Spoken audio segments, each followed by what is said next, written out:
Hey guys, welcome back to the channel. Today I am doing a roundup of the best daily trainers. I reviewed a lot of daily trainers in my time, but right now there are three that have risen clearly above the competition, in my opinion at least, which I hope holds a lot of weight in your eyes. By the end of this video, you're going to know exactly which one of my top three are going to be best for your type of running, your needs, also your foot shape and your budget. And can you believe it? The winner is actually only $140. Which is at least $30 less than a lot of the competition. And please note, this is my top three daily trainers as of creating this video. I do also have a best daily trainers roundup on alistairrunning.com, which is continually updated as and when I review daily trainers. If they're good enough, they make it onto that list. So if you are watching this video in the future, it's possible that the list has been updated, in which case I recommend just checking it out, head up there, follow that link, and then you'll have the most up-to-date list. Before sharing my top three, I think it's important to outline what I consider a daily trainer to be. I think of them as the workhorse shoe in your rotation. So it's the shoe that allows you to bag daily mileage and do steady paced runs, long runs, and sometimes recovery runs as well. And I have a fairly strict criteria for each one of the shoes that have made it onto this list. That helps keep the list focused and make sure that no wild cards get in, which should probably feature on other category roundups instead. My criteria for the daily trainers on this list then includes: they must be a neutral running shoe, so no specific stability features to speak of. They can't have a plate, because then we're sneaking into super trainer territory. They have to be under $160, so got to be affordable for most average daily runs. Comfort has to hold out past 10 minutes. There has to be somewhat of a stable platform, even though they're not stability running shoes. The outsole has to have good traction and durability. And the upper has to be smooth and also have good durability. And of course, they've got to have a nice comfortable fit. All right, in at number three is the Saucony Ride 19. This new version has brought so many great updates to the shoe. It's now softer and there's a really deep heel cup which supports your foot within the shoe, gives you a nice soft but well balanced and also responsive ride in a lightweight frame that I think looks really attractive. It's also a great shoe for walking. This one literally disappears on your feet. Let's run through the key specs. They cost $145, which I think brings excellent value. They run true to size with an accommodating midfoot and toe box. They weigh 8.9 ounces, which is fairly light for a daily trainer like this. And they have a drop of 8mm, that's 36mm under the heel, and 28mm under the forefoot. When it comes to performance, this new super critically formed PWRRRUN Plus foam is so nice. It's very soft, but it gives back. It's responsive, and it just gives you a really protective ride with a very smooth transition from heel landing to toe takeoff. It's a nice, easy to flex shoe as well, so you're not overworking your feet when bagging weekly mileage. That's super important in a daily trainer. You don't want to be overstressing your feet because you need to leave that for tempo sessions, intervals, and of course, when it comes to race day, that's when you bring out the plated super trainers or race day super shoes. The headline stat for me with regard to this list and the other two running shoes, I'd say this is the softest rolling one on the list. If you want to learn more about this one, just follow that link up there. That will take you to my full Saucony Ride 19 review, where you can learn all about what makes it so great, but also learn some of the drawbacks. If you're enjoying this roundup so far, please give the video a like. I really do appreciate that. It helps me and my channel out no end. And subscribe to my channel for more running shoe reviews, comparisons, and roundups just like this one. And if you run in any of these shoes on this list, I want to hear your thoughts.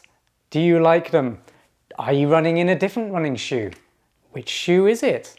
Put all that information down below. Let's get this massive list in the comments of what everyone's running in right now for their daily trainers. In at number two, we have the Altra Experience Flow 3. For a long time, this was number one on my list, but only recently got toppled by one I'm about to show you. And it's worth noting right now that all these top three are all fantastic. You really can't go wrong with any one of them. The Experience Flow 3 is the most natural pick. It's the one for those who like the lower drop feel, so more controlled, more planted whilst running, but also for those who hate normal running shoe shapes, those who have wider feet and need more room in the toe box. That's what Altra does so well. Go over the key specifications. These ones also cost $145 and they fit true to size in US sizing. They've got a snug midfoot, but not tight or narrow. It's snug to hold your foot within the shoe. I really love how that feels. And like I said, the toe box is nice and wide. It allows your toes to splay so you can get more power whilst you're running, but that also helps with balance and proprioception. And of course, it helps with airflow within the shoe. Speaking of airflow, it's got very good breathability too. It weighs 8.4 ounces. That's for a size US men's 9, my pair. And that's the same for all the weights I list on this channel. So when you're hearing a weight, it's all going to be consistent across every shoe I review. They have a drop of 4mm. That's 32mm under the heel and 28mm under the forefoot. That makes them feel super natural on the run, and it's nice that they're not zero drop. So anyone coming from a shoe with a medium or high drop, that's great because you don't want to be jumping straight to zero drop. You might end up picking up an injury because you're not used to it. You use your calves more and biomechanics just shifts to a more natural gait. So you have to work yourself into that zero drop running style, but this is a really good way to do that, stepping into a 4mm drop. When it comes to performance, the EGO P35 foam is fantastic. It's so dreamy, it's very lightweight and really nicely balanced. What do I mean by that? Well, it's got great cushioning, so it absorbs shock very well, but it also bounces back. There's good energy return and response from that. But the cushioned feeling isn't plush, so you don't lose energy when you step down and put pressure on the midsole. That's what a really good balanced midsole should do. There is also a subtle rocker here, which helps with transitions from heel landing to toe takeoff. That is important. It kind of cuts out many of the jolts that some runners might experience when running. And the midsole has really good flex as well, just like the Ride 19. It's best for runners who want that nice easy-going feel on the run with a well-balanced midsole, but you want more of a natural fit and feel. That's where the Experience Flow 3 comes in. And the headline stat for the Experience Flow 3 is the fact that it's got that nice natural 4mm drop, and it's the one with the roomiest toe box on this list. To learn more about the Altra Experience Flow 3, go watch my full review up there. That'll tell you all about where this performs best, what kind of runs it's going to be best for. And I'll also put that link in the description along with the other running shoes on this list. And in at number 1, we have the new Salomon Aero Blaze 4. This really surprised me. I liked the Aero Blaze 3 last year. That was a very good versatile daily trainer.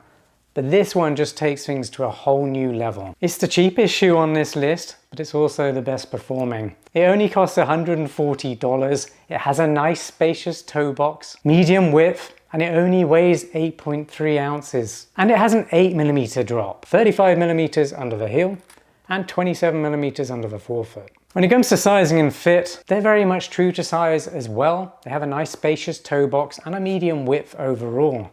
So go with your usual US sizing and you should be really happy with fit.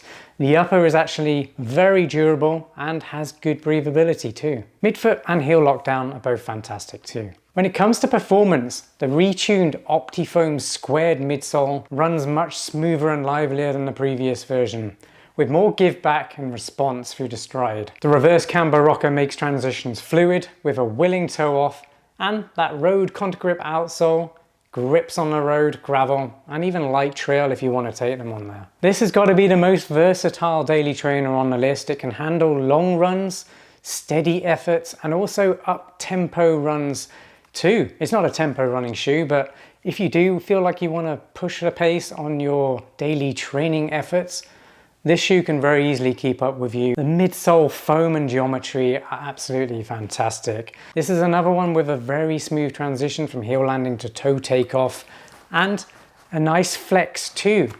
This one definitely has the most pop. Watch this. Oh, I love flexing this one. It's super lightweight as well, so you do feel that on the run. It makes you want to pick up your cadence and just pick up the pace.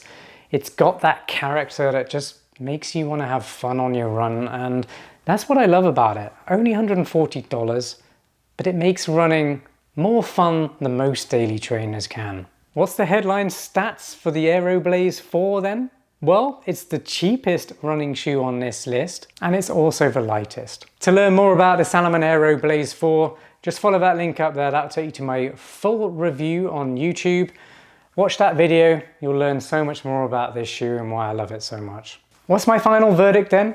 Which one should you actually go for you and your needs? Well, I'm going to make it a little bit simpler for you.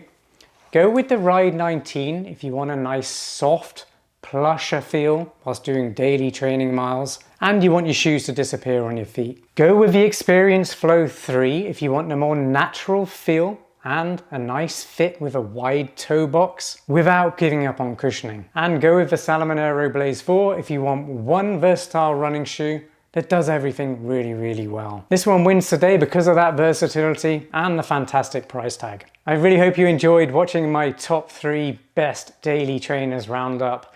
If you're not sure about any one of those 3, you're still not sure which one you want for your next daily training shoe, well, just comment down below, let me know your running goals or walking goals, because these are all fantastic for walking as well, and your weekly mileage, and I'll help get you hooked up to the best ones for you. That's my promise. And I've also created a shoe finder app on alistairrunning.com. It's fantastic. It uses all my knowledge and experience in reviewing running shoes, and I've programmed the algorithm to bring back the best running shoes based on 5 questions that you answer. Follow that link up there, that'll take you straight to it. Subscribe to the newsletter, it's free, and then give it a go. I really hope the roundup gave you all the information you needed to choose your next daily trainer. Once again, please like the video, I really do appreciate that. And comment, just say hi if you haven't got anything to say about these running shoes or any daily trainer that you're currently running in. Introduce yourself to me and the community.